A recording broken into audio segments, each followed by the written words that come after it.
The Niagara Whirlpool is a truly powerful force of nature that has been spinning continuously for over 4,200 years.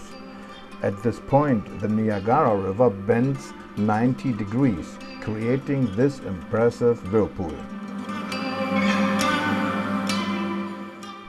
To experience this natural cycle up close, a ride on the Aero Car is recommended.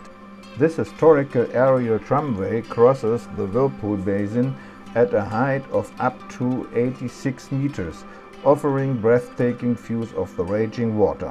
The ride is not only an adventure in itself, it's also a little journey back in time, as the cable car is over 100 years old.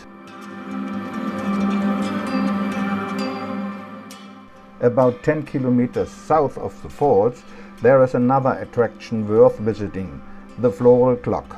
This unique clock was built in 1950 and has a diameter of 12 meters.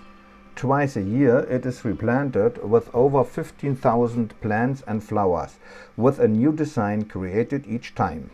The Floral Clock is a popular spot for photos. That's it. Greetings to everyone wherever you are.